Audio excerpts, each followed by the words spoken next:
On TikTok, she's known as That Reserve Lieutenant, but I've been fortunate to get to know Lieutenant Jamye Hunter, and she's also been a constant collaborative partner of mine, and we've had a chance to make a lot of really fun videos over the past year.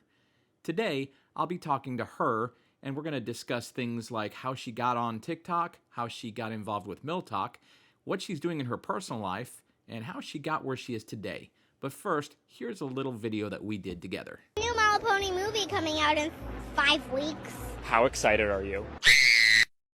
Today we have with us First Lieutenant Jamye Hunter, and we're going to be talking to her about her military experience, her TikTok stuff, and a whole bunch of other things. So how are you doing, Jamye? I'm good. How are you? I'm great. One of the first things that I'm curious about is what actually got you started with TikTok? With TikTok. So I actually was really against it when it first came out. I thought it was so stupid. And one of my friends who actually was in the military, but this is, I think, even before MilTok was really a thing, was posting on it. And I was like, why are you doing that? That's so silly. And then he was like talking to me about like people he would like meet on there and date. And I was like, that app's no good. Like, what are you doing? And so I eventually like hopped on it and I was like, okay, like, let me check it out.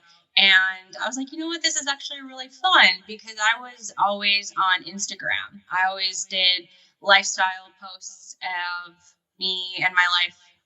With Instagram, I would do like presets. I was trying to become more of an influencer that way. So switching from photos to video was really hard for me. I didn't know like how to speak in front of the camera. I was so awkward. I was so shy. I was like, I don't know what I'm doing. So I just kind of started with some of like the voiceover trends and just, I honestly was kind of going through a breakup at the time. So I started originally on breakup talk and then somehow ended up in military TikTok. So how did you find out about MilTok, or like, do you know where that even came from? Seen videos from Knucklehead and Dirty Bird, and they both followed me back, and they actually started filming videos with me, and we like sent like videos, clips, and like edited them and put them together, and then we started posting them on MilTok, and I kind of created the identity of, you know, the officer LT because I was a butter bar, and they basically just wanted to like make, you know, officer jokes. So Right. I don't know, I just kind of, you know, like they say, like, I guess the MilTok life chose me, I guess. I don't know. No, I know exactly what you mean by that. So when did you start this? Like, how long ago? I commissioned August of 2020. So I started that around that time. It's been a really cool experience for me, and I'm really glad I joined because I finally felt like I found people who cared about my military experience. A lot of people in my personal life either don't understand it or they don't care. So to have people ask me questions and be like, ma'am, like, what was like your route? How did you become an officer? What did you do beforehand? I just started posting more videos about my experience and people loved it. So that's why I continue to do it. When I first heard about TikTok, I was like, this is dumb. I'm not doing that. And then when I finally started making videos, I found that it really was a two-way conversation. And the people who were commenting on my videos, the vast majority of them were really welcoming and kind and not only supportive, but had great questions and wanted to know a lot. And I did everything, I still do everything I can to answer them. But it was a much different experience than what I really was expecting initially. Yeah, that makes a lot of sense. I definitely don't know what, you know, I expected. I kind of just jumped right in and kind of tried a few different things. But I do like the fact that it was interactive. Like with Instagram, it's very one-sided. You know, they see just the best posts. They see, you know, all the editing. But with TikTok, I got very comfortable quickly of just being myself and just like having my face show up, like didn't feel like I had to put on makeup or just very much like didn't feel like I was trying to pretend on there, and people liked me for who I was, and I was able to build a following and grow that with people who wanted to interact with me for me. Right. It's interesting you mentioned the difference between Instagram and TikTok. And you and I had a conversation earlier today where we talked about the difference between an influencer and a creator. And that was really interesting. Yeah, so a content creator is anyone who creates any type of content, regardless of what it is, how much they post. An influencer is someone who's actually trying to, hence the word, influence people to do something. So content creators are more of the entertainers. Influencers are more like the lifestyle bloggers, the people who have brand ambassador codes and are like, here's my promo code, and, doing a lot of things to talk about their journeys or to influence other people to do something, whether it's weight loss or, you know, whatever it is that is their niche. So a lot of people, I think, confuse that because they don't understand the difference, or they just don't like to use that term because they don't understand it, or they feel they don't identify with it, or they just think the idea of it is really cringy, so they don't want to be labeled as it. But in reality, if you make content at all, you're a content creator. But it's kind of up to you to kind of choose how you go about with it and how often you post, and if it becomes more of like a career or just like a fun hobby that you do for fun. You started off your military career. Let's talk about the beginning, right? Where did Jamye Hunter start? I started in 2014 is when I enlisted in the Illinois National Guard as a military police officer. So I enlisted right out of high school. I had a boyfriend at the time in high school who had joined. He went to basic between summer, and he was a really big influence for me. I was very heavy set at the end of high school, and I had to lose about 40 pounds to join. So it was kind of a journey for me to kind of prove myself that I wanted to live a healthier lifestyle. I wanted to be able to afford college and do something greater with my life. So that's where it started. And I was able to lose the weight by the time I had graduated. I enlisted, and not long after, I shipped out to basic and OSA for basic and AIT. You were originally in the National Guard, right? Yes. And then what made you decide to become an officer and then to go where you are now? Honestly, I asked a lot of questions, and that's not something you do in the military. So I just kind of didn't like sitting back and not always understanding why I was doing what I was doing. And I very much wanted to learn. I had a very motivated attitude. I, was involved in multiple things like Best Warrior and, always volunteering for, different details. But I just was like, I want to help plan. I want to know, what are these people thinking? Because none of this makes sense. So I was like, I want to go help make this make sense. And it's still not making sense, nor am I actually really helping. But I really do. Sometimes that happens. Yeah, so it's funny you bring that up, because the biggest factor that made me decide between should I stay enlisted or go officer was what kind of leader do I want to be. And I had my fun, doing different things as enlisted, but I really enjoy planning, doing, the mission analysis, the breakdown, and trying to make it make sense and have a plan and go from there. And I just really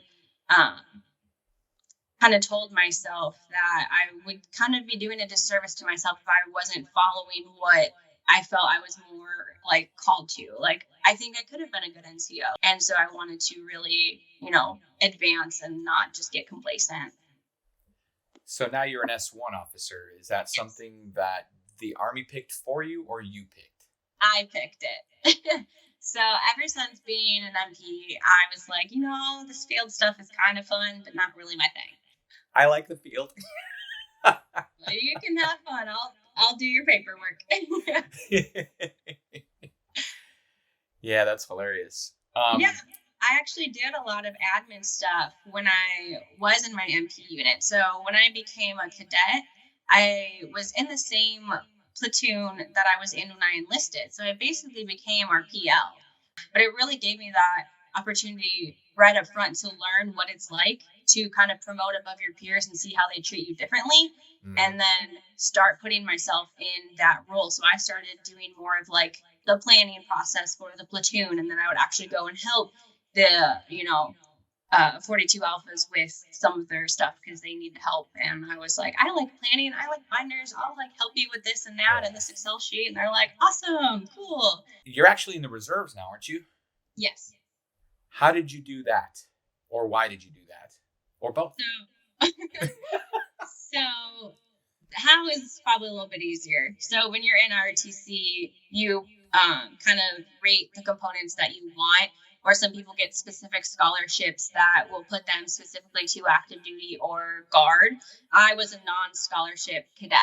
So technically they could have put me wherever, but I realized that there was a lot more positions for HR in the reserves than there were the guard. So one, it would be, less people, like more slots and essentially less competition.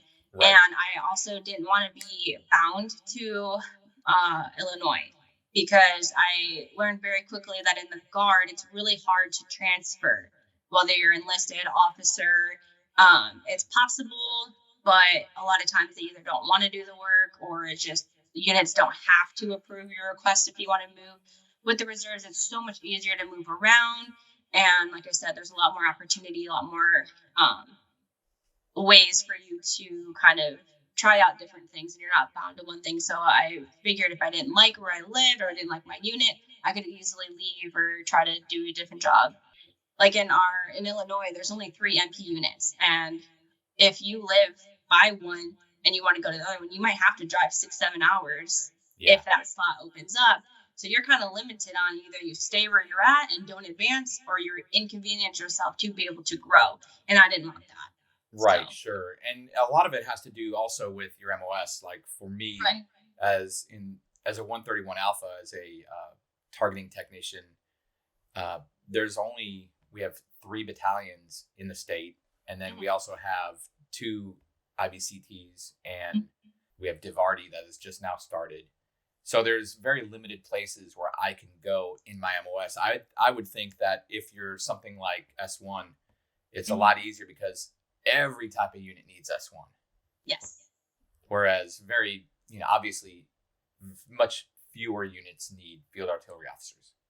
Right. And the reserve component itself is made specifically to be support. There's not the combat, positions as there are like in the guard. So that kind of shows people which way to go as well.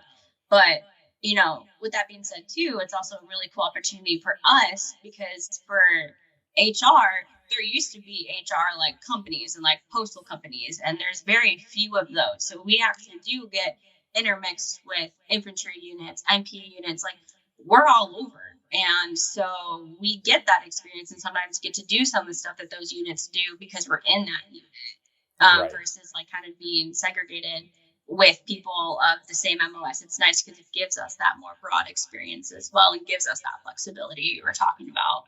With all of this being in the reserve component, you also have a civilian career.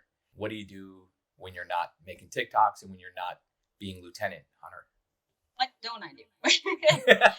So I'm a busybody, but I am currently getting my master's in marriage and family therapy. I graduate in May, and then I have to work for 2 years to become fully licensed. So it's basically, ever since I joined the military, it's been military and school. I'm also a direct support professional who works with clients who have developmental disabilities.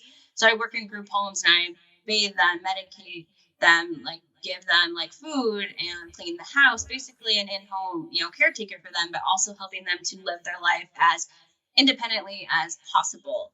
The goal eventually would be to probably work with the military population with sexual assault and domestic violence survivors and possibly open my own practice one day. That's where you see yourself with your civilian stuff. Where do you see yourself with your military career? Like, how far do you want to take that?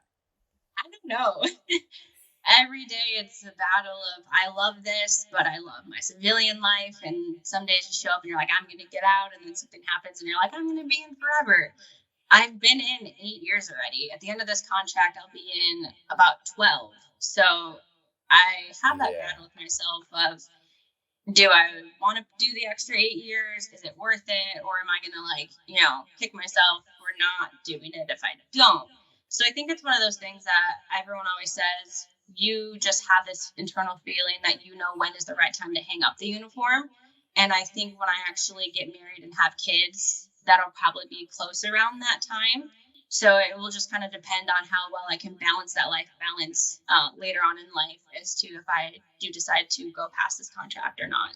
So we'll just kind of have to see how it goes. I really love the unit that I'm in, and it's a captain slot. So I definitely have a secure slot for a while. So I'll probably stay where I'm at and then start looking at some other positions, after I finish Triple C, and then kind of go from there. So one of the things that I've really, it really opened my eyes joining the Guard coming from active duty was that we used to think on active duty that the Guard or the reserve was like pickles, like they're just in a jar. And like when you pull them out, they're going to be kind of stale, or they're not going to really know what they're doing. And, that they're kind of lazy or whatever. And what I found was the exact opposite in the Guard was that the guys that do their jobs work really hard to stay proficient, and not just to be like bare level, but they actually work hard to maintain the highest level of readiness. And they couple that with their civilian skills. And often they are bringing so much more to the military because they have a whole second career. How have you found your civilian career helping you with your military stuff? Being able to take my, psychology background and being able to understand, people for who they are, how they learn, how they function. Because if you don't know your team, you will not complete the mission. Joining the military really kind of what motivated me to go into kind of the therapy path. In addition to my childhood, growing up, and I didn't have the best, childhood, and kind of having to overcome a lot of obstacles in my life really kind of made me want to be different than everyone. Everyone else reacted in a negative way. And I was like, well, to me, it seems a lot more like mindset. Like, yes, this happened to me, but it's all about how you react. Tell us something about yourself that we may not expect, like something, I don't know, funny, exciting, something. I don't know. I am very open on my page. Like I feel like I have a lot of things out there about myself. I can't really think of anything off the top of my head. What is the most exciting thing you've done this year then? Exciting thing I've done this year? Well, to me, sunflowers, but y'all know I love sunflowers. So, I don't know. I've just definitely been in like my grind mode of just school, work, kind of going through the motions and trying to be productive. So I haven't really had much opportunity to really go do as much as I'd like to. So I'm hoping, next summer after I graduate is when I'll be able to get to do a lot more. But I do plan on trying to do some trips here and there to try to meet some more people off of TikTok, and things like that. So yeah, you need to come down to Texas. There's a lot to see here. There's actually a handful of TikTokers in Texas. So I definitely have to pinpoint where everyone's at. We need a military map, like a MilTok map, so we can know where everyone's at. Yeah. So when you do have a spare moment, like you want to relax or chill or whatever, how do you do that? Oh, usually scrolling through TikTok or trying to come up with content ideas or things like that. But a lot of times what I do is I have a routine in the morning, which kind of sets my day. And there's a book called Miracle Mornings. And what I do is called The Lifesavers. S is for silence, A is for affirmation, B is visualization, E is exercise, R is read, and S is scribe. So every morning, most mornings when I can, or what I try to do, is as many of those as possible. So I love waking up at 5, taking those couple hours to myself, journaling, reflecting, growing, maybe meditating, and then I'll work out, and then I'll go and I'll start my day. So that's kind of where I throw in a lot of my relaxed time. And then at night is usually kind of I'll scroll through TikTok before bed, and then I'll kind of do my morning routine in the morning and kind of reset. So how hard is it for you to come up with new content? Where does your inspiration come from when you create new TikToks? Honestly, I just scroll through my For You page, and if I see a sound that I like or is trending, I will try to flip it and make it like military related, and try to make it fit into something that I've experienced or something that I can kind of talk about so that it's more relatable. But I don't know. Sometimes I'll see stuff that other people, MilTok do, and I'll give them credit or like kind of, tag them in it and, do different things that they do. But I try to keep up with the algorithm, but it's always changing. So Oh yeah. I just started to not care as much. And I just was like, this is what I'm doing today. I don't have time to make military content, or I don't have time to do this, but hey, I'm going to the store, or I'm doing this. And I get very vulnerable with like, this is my life in and out of uniform. So people always say like everything is content. You can make anything content. It's just a matter of, does TikTok like it? Do your followers like it? And I've noticed that, if you take like little things like even being out of uniform and related to the military, it goes farther because that's kind of the niche that you've built. I also have a second TikTok account that I use for my therapy and like coaching stuff and talk about like mental health, past, breakups and experiences like that. So if I see a trend that's related to like a breakup or something, I'll go into my other account and then I'll use the same sound in a very different way. Right. So it kind of just depends. When it comes to stealing content, to me, TikToks are almost like memes, right? We call them trends on TikTok, but really we're memeing each other and stuff. So the funny thing for me is, if you go back, and you have to scroll back a long, long ways, but some of my earliest videos were duets with you. I love that. And that goes back to what you're saying about just like TikTok being more like interactive as well, which makes it very different. And I mean, it's possible to steal people's content because there are content creators who make their own stuff. You see a lot of it, and then other people kind of will feed off of that and do things, similar. But I think it's just more about the intention and how you go about it. And, it's one thing to pretend that content idea was your own versus being like, hey, like I saw this is a trend, I'm doing it. Some of the earliest ones where you and I actually did the duets was when, you would do like the kid sound and I would do like the parent sound. And we're just kind of like teasing on the whole lieutenant thing. Yeah, I love that. And I'm glad you brought that up because it brings that sense of humor to the military. And, there's that whole what people think is professional, what people think is not. And at the end of the day, like, I don't make content to necessarily feed into the stereotype and try to make officers look bad. I feed into the stereotype that's there that people like to know that I understand and that I'm like real and that I'm not pretending to be someone that I'm not, that I can take a joke. Like land nav is not my strongest suit. I will be the first to admit that. But I've always, practiced and passed when I needed to. And it's one of those things that if you don't use it, you do lose it. So if you don't do it all the time, of course you're not going to be good at it, whether it's shooting a weapon, because in the reserves, we only do that once a year.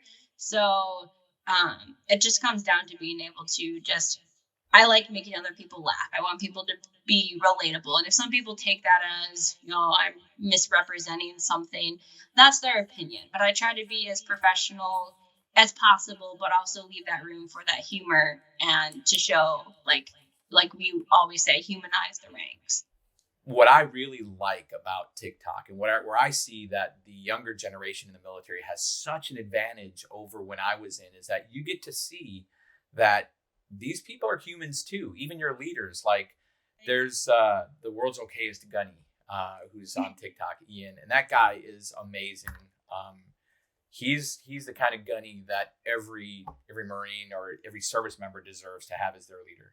And he talks about things that you would never expect a leader to talk about, and he does it in a way that is informative.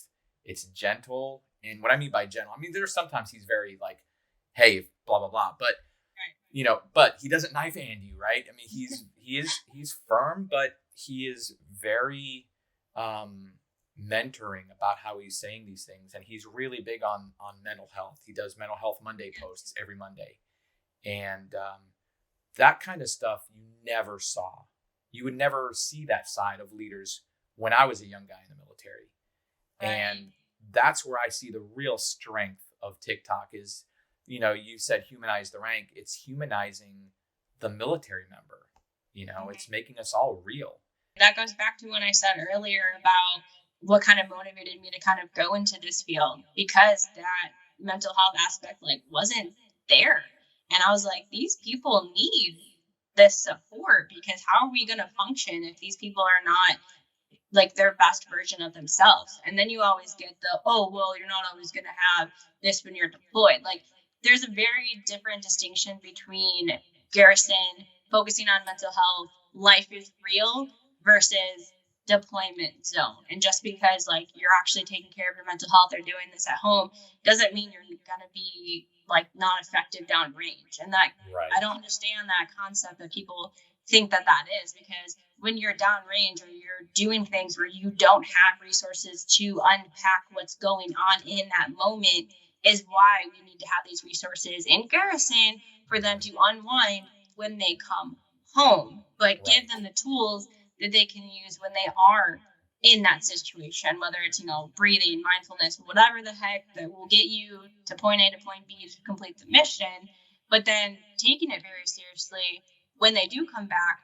It's not about acting tough. It's about being tough, but also mentally and physically tough. So. Right. And that's why they talk about, the resilience part of it all. I mean, that's really important. Is it doesn't matter that you're tough if you're not resilient and you can't handle these stressors, these emotional stressors. Right. Yeah. Definitely. This has been a great talk. Yeah. I like to talk, so I figured I want to thank Jamye for coming here and talking to me on MilTok profiles. And if you did like this, please like and subscribe. I want to do a lot more of these interviews with people on MilTok so you can get a chance to meet them and know a little bit more about them than what you see on the app. So again, like and subscribe. I hope you liked the video, and please come back and watch the next one. Once again, I'm EJ Hunyadi. Thanks very much. Take care.